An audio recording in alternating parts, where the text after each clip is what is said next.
বিএনপির কাছ থেকে এনসিপির আসন চাওয়ার যে বিষয়, এটা আরো অনেক আগে থেকেই আমাদের সঙ্গে এনসিপির নেতারা বলা বলি করছিল যে কতগুলো আসন হলে তারা কনভিন্স হবে, এতগুলোর কমে ছাড় দেবে না।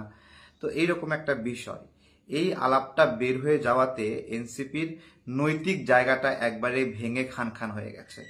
এখন তারা বলছে যে তারা আসনের পেছনে ছোটে না, কিন্তু কয়েক দফায় এই আলোচনাগুলো হয়েছে এবং এই আলোচনার সঠিক সমাধান যদি না হয় তাহলে এনসিপি জানে ওরা একটা আসনও পাবে না, আর এই জন্য ওরা নির্বাচনে যাবে না। তো ওরা বলছে ওরা আসনের পিছনে ছোটে না। তো ওদের ভাষাতেই যদি হয় যে ওরা আসনের পিছনে ছোটে না, ওরা আসলে আসন ছাড়াই 5 বছর ক্ষমতায় থাকতে চায়। এই যে বললো না সার্জিস, তার অনেক স্বপ্ন, ডক্টর ইউনূস 5 বছর যদি ক্ষমতায় থাকতো। এই স্বপ্নটা কেন আমরা তা আগে না বুঝলেও এখন বুঝতেছি। শুধু আমরা না, বাংলাদেশের নাগরিকরাও ধীরে ধীরে বুঝতে পারছে। এবং দেখেন, আসন ছাড়াই যদি এরকম হয়, রাত বিরাতে মানুষের বাড়িতে হানা দেওয়া, চাঁদাবাজি করা, এবং সে চাঁদাবাজরা ধরা পড়লে আবার বড় নেতারা গিয়ে ছাড়াতে নিয়ে আসে, সামগ্রিকভাবে এটা একটা অবাধ স্বাধীনতা যেটা আসন ছাড়াই তারা পাচ্ছে।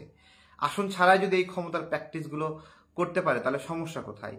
যে জায়গাতে এখনো আটকে আছে সেটা হলো আসিফ মাহমুদ বলল যে তার মনে নাই ওয়েস্টিনে সে গিয়েছিল কিনা। আপনাদের কাছে আমার যে প্রশ্ন, যে একজন উপদেষ্টা এই ধরনের অভিযোগে অভিযুক্ত হওয়ার পরে যখন সে বলছে তার মনে নাই সে ওখানে গিয়েছিল কিনা, রাষ্ট্রের কি উচিত ছিল না যে এই ছেলেটি আসলেই সেখানে গিয়েছিল কিনা, আসলেই ওই দিন চাঁদাবাজি করতে গিয়েছিল কিনা, অথবা কি ঘটনা আসলে? এমন তো হতে পারে যে সে নির্দোষ, তাহলে রাষ্ট্রের উচিত তাকে নির্দোষ প্রমাণিত করে খালাস দেওয়া, যে না, এই ধরনের কোনো ঘটনার সঙ্গে আসিফ মাহমুদ জড়িত না।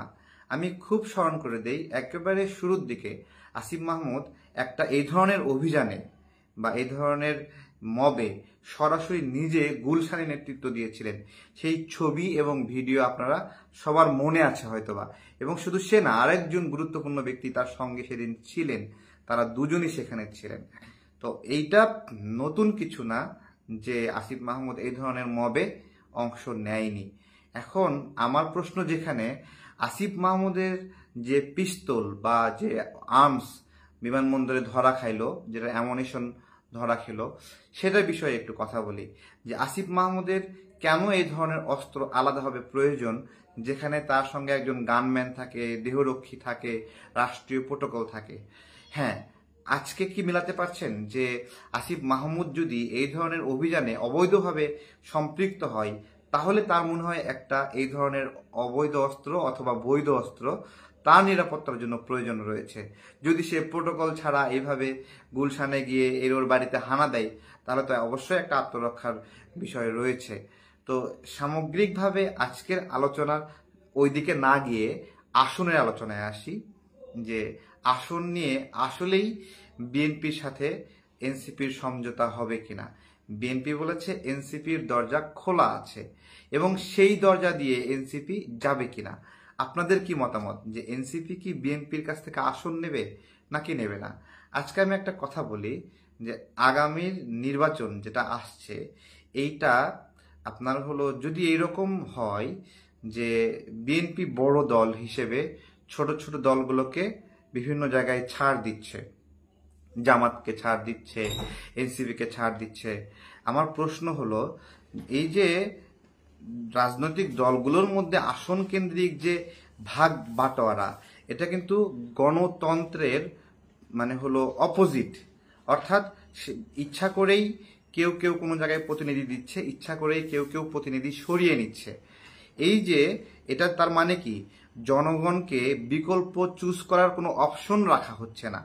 এটা কিন্তু গণতন্ত্রের জন্য একটা অশনি সংকেত, যে আগে থেকেই পলিটিক্যাল সেটেলমেন্ট, যে আমরা এই আসনে নির্বাচন করব এবং সেই আসনে আমরা অমুক অমুক কোনো প্রার্থী দেব না, আমরা প্রার্থী দেব। এই যে এক ধরনের সেটেলমেন্ট, তার মানে জনগণ যে প্রতিনিধি বাছাই করার যে একটা আকাঙ্ক্ষা থেকে নির্বাচনে অংশ নেয়, ভোট দিতে যায় সেই আকাঙ্ক্ষার মৃত্যু ঘটে দলীয়ভাবে এই ধরনের আসন কেন্দ্রিক ভাগাভাগির ফলে। বাংলাদেশের মানুষ দীর্ঘদিন সত্যিকার অর্থে যে নির্বাচনী প্রতিযোগিতা সেটা দেখেনি, এবং আমরা যে প্রজন্ম, সেই প্রজন্ম সবসময় একটা আফসোস করতাম যদি সত্যিকার অর্থেই শক্ত শক্ত দুটা দল সঠিকভাবে প্রতিযোগিতা করে নির্বাচন করত এবং আমরা সেই নির্বাচনে ভোট দিতে পারতাম এবং আমরা টেনশনে থাকতাম কে জিতবে কে জিতবে। এই যে একটা টেনশন, এটা একটা আনন্দের দুশ্চিন্তা যে আমার প্রার্থী হারলো কি জিতলো। বাংলাদেশের মানুষ এত দিন ধরে সেই ধরনের প্রতিযোগিতা থেকে বঞ্চিত হয়েছে এবং সামনের নির্বাচনেও আবারও সেই একই ঘটনা ঘটতে যাচ্ছে যে বাংলাদেশের মানুষ নির্বাচনের স্বাদটা আসলে পাবে না। সত্যিকারের প্রতিযোগিতার যে স্বাদ, সেই স্বাদ থেকে সামনের নির্বাচনেও বঞ্চিত হবে বলে আমার মনে হচ্ছে। এই কথাগুলো কেন বলছি দেখুন, বিভিন্ন রাজনৈতিক দল নির্বাচনে যাওয়ার জন্য বিভিন্ন শর্ত দিচ্ছে যে এইটা লাগবে, ওইটা লাগবে, পিআর লাগবে, টিআর লাগবে।